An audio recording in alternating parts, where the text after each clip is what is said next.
Good morning friend, তোমরা সবাই কেমন আছো? আশা করি সবাই ভালো আছো, আমরাও ভালো আছি। আর দেখো, ঘুম থেকে উঠেই আমি আগে চালটাকে ভিজিয়ে দিয়েছি। এই ভাতটা হতে অনেকটা সময় নেয়, ওই কারণেই ভাবলাম চালটাকে একটু ভিজিয়ে রাখলে পরে ভাতটা তাড়াতাড়ি হয় আর ভাতটা ভালোও হয়। আর তারপরেই আমি কয়েকটা পরোটা ভেজে নিচ্ছি। পরোটাটা ভাজার পরে আমি বানাবো একটু ওটসের খিচুড়ি বানাবো। ডালিয়া না, আজকে ওটস দিয়েই বানাবো। সমস্ত সবজি আমি কেটে গুছিয়ে রেখেছিলাম রাতের বেলায়। আর শীতকালের দিন তোমরা দেখবে একটু রাতে সবজিটা কেটে নিলে ভালো হবে। ফ্রিজের থেকে বার করে না আমি সবজিটা কাটতে পারি না, কেমন যেন হাতে জোর পাই না। আর দেখো, ওটসের খিচুড়িটা খাবার জন্য আমি একটু এখানে মূলো দিয়ে আর একটু আলু দিয়ে আর ধনেপাতা আদা সমস্ত কিছু অল্প কুচি করে, তারপরে পেঁয়াজও দিয়েছি আর একটু রসুন কুচি ভেজে নিয়েছি। ভেজে নিয়ে একটু বড়া করব। আর এটা হচ্ছে পানি ফল সেদ্ধ বসাবো সকালবেলা। সবাইকে অল্প একটা দুটো করে দিয়ে দেবো, বেশ ভালোই লাগে খেতে পানি ফল সেদ্ধ। তোমরা কি খেয়েছো? কেউ কখনো খাওনি না? খেয়ে দেখো, ভালো লাগবে। আর এটা দেখো, কচুরলতি সেই ছাড়িয়েছিলাম, সেই আঁশটা রয়েছে এই বাটিটার মধ্যেই আমি ধুয়ে তারপরে রেখে দিয়েছিলাম ফ্রিজে।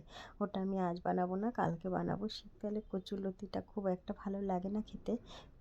কচুরলতি এগুলো বেশি করে কচুটা ভালো লাগে, মানে কচুরলতিটা আমার যেন গরমকালেই বেশি ভালো লাগে। আর এখানে দেখো, আমি প্রেশার কুকারেই বানিয়ে নিয়েছিলাম ওটস। আর জানো তো, একটু প্রবলেমের জন্য, পারিবারিক প্রবলেমের জন্য আমি না দুদিন ধরে ভিডিও দিতে পারছি না। কোনো রকমভাবেই আমি ভিডিও করতে পারছি না। তোমরা একটু আমার পাশে থেকো, সব কিছুই বলবো আস্তে আস্তে, পাশে থেকো। দেখো, দুম করে তো আর পরিবার নিয়ে বা মানে বুঝতেই পারছো, একটা হাউসওয়াইফ হুট করে আমি বলাটা ঠিকও না তোমাদের সঙ্গে। সেই কারণেই বলছি, হয়তো বলা এমন কিছুই না, সামান্য কিছু, কিন্তু বলবো আস্তে আস্তে। আর এখানে দেখো, আমি টেবিলটা গুছিয়ে নিচ্ছি, কেননা এই টেবিলের মধ্যে বিভিন্ন জিনিস রয়েছে। সোনাইয়ের প্রজেক্ট ছিল, সেগুলো আমি করেছি। আরও দু একটা বাকি আছে, আরও দুটো প্রজেক্ট বাকি আছে। সেই দুটো প্রজেক্ট আবার রাতে করতে হবে। সে দুটো আমি করতে পারবো না, আমি অতটা প্রজেক্টে পোক্ত না। পারি, কিন্তু অতটা ভালো বুঝতে পারছি না ওটা। আর কিছু কাগজ কিনতে হবে, সেই কারণেই কিনে নিয়ে আসতে হবে, তারপরে আবার তৈরি করতে হবে। তাই আমি ভাবলাম যে আবার তো গোছাতে হবে এটা। আর এখানে না ঠান্ডা পড়েছে, তাই বসতে একটু প্রবলেম হয়, তাই ভাবলাম আজকে কার্পেটটা পেতে নিই। আর এত বড় ভারী টেবিলটা না আমাকে সরিয়ে সরিয়ে একটু অসুবিধাই হয়। আর না সরিয়ে তো কার্পেটটা পাততে পারবো না, কেন কি বারবার সরে যাবে। হ্যাঁ, আর আমি কিন্তু এই চেয়ারগুলোকে সরিয়ে তারপরে কার্পেটগুলোকে একটু একটু করে গুছিয়ে নিয়ে আমি কিন্তু হাত দিয়ে ঘর মুছি, যেহেতু আমার অসুবিধা হয় না। মপ দিয়ে মুছলেও আমি কিন্তু এই কার্পেটের নিচগুলো হাত দিয়েই পরিষ্কার করি, সেই কারণে। আর এখানে নিয়ে এসেছিলো আর মাছটা আমি অল্প গরম জলে আমি ধুয়ে নিচ্ছি।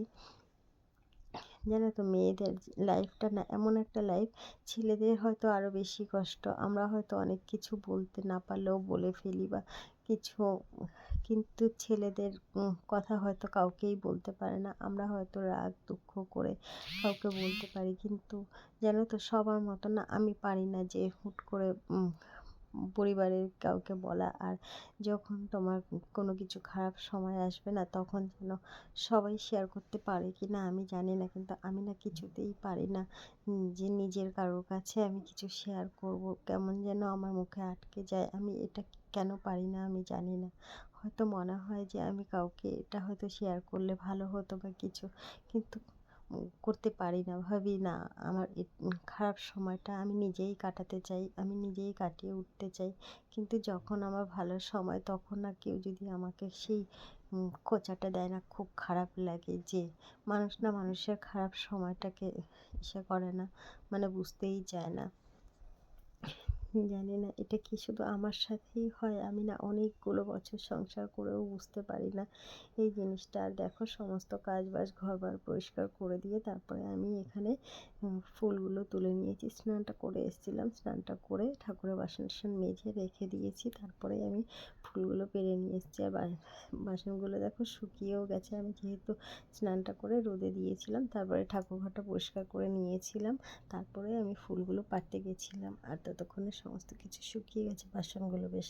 আর ঠাকুরটা দিয়ে আমি খেতে চলে এসেছিলাম। সোনাইকে, মাকে, সবাইকে খাবার দেওয়া হয়ে গেছে। আর এখানে একটু কালকের ভাত ছিল, আমি ওই ভাতটাই নিয়েছি, গরম করে নেব। আর শাক ভাজা আর এই মাছটা রয়েছে, আর একটু এটা দিয়েই খাবো। কেন জানি না আজকে আমার শাক খেতে ভালো লাগছে না, মনে হচ্ছে একটু জল দিয়ে যদি ভাত খেতে পারি ভালো লাগবে, তাই ওই চিপসটা দিয়েই খাবো। আর এটা সবাইকে বললাম তুমি খেয়ে নাও, আমি সকালে খেয়েছি, কিন্তু ও খাবে না। আবার দেখো সন্ধ্যাবেলা ওর পাপা আবার সেই ডিউটি থেকে ফেরার সময় বাকি যেই প্রজেক্টগুলো তৈরি হবে সেগুলোর জন্য সব কিছু নিয়ে এসছে। আর ওরা বসেও গেছে তৈরি করতে। আমি যেহেতু একটু সবজি কাটছিলাম, বাসন মাজছিলাম, বাসন ছিল বেশ কিছু জমানো, সেই বাসনগুলো, চায়ের বাসনগুলো সমস্ত কিছু মেজে ধুয়ে উঠে আমিও এসেছিলাম এদের কাছে।